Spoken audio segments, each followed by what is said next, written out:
Pour parler d'épuisement professionnel, on utilise aussi le terme de burn-out. Cette notion est une notion qui est récente puisqu'elle a été utilisée pour la première fois à la fin des années 60. L'OMS, l'Organisation mondiale de la santé, le définit comme une fatigue intense, une perte de contrôle et l'incapacité à aboutir à des résultats concrets au travail. Le burn-out est quelque chose d'insidieux. Il est insidieux parce qu'il est le fruit d'un long et lent travail d'usure qui va entraîner chez la personne un stress chronique et prolongé au sein du milieu professionnel. Au départ, la fatigue va être tout à fait banale. Au fur et à mesure du temps, on observera que cette fatigue va s'accentuer et inciter le sujet à utiliser de plus en plus d'énergie pour accomplir la même tâche. Il passera donc de plus en plus de temps au travail, de moins en moins de temps avec sa famille. Ses efforts ne seront pas récompensés et il aura le sentiment de ne pas réussir à atteindre ses objectifs. Les causes résident principalement dans la répétition et dans la persistance sur une longue période de stress professionnel.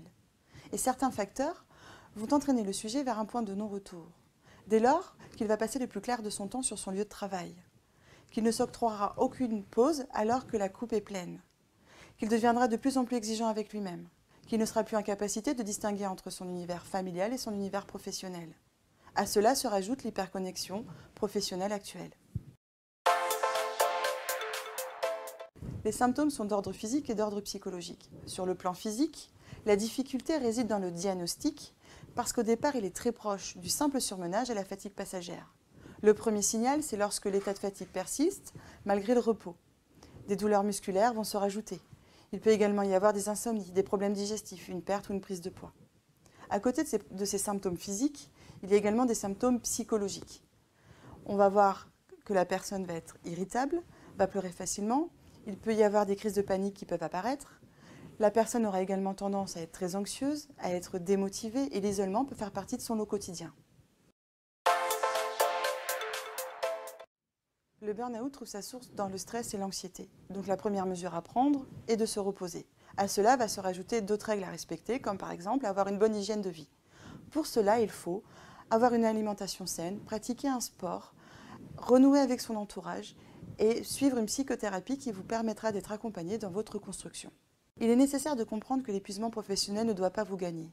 Il faut dans un premier temps se poser les bonnes questions. Il faut pouvoir réfléchir sur ce que l'on veut faire ou ne pas faire. Il est nécessaire de déléguer, parce qu'il n'existe pas de surhomme ni de surfemme. Il est nécessaire de pouvoir faire le point pour savoir ce que l'on peut faire et quelles sont nos limites.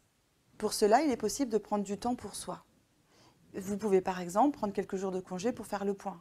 Cela vous permettra de reprendre le contrôle de votre vie et de pouvoir vous poser les bonnes questions.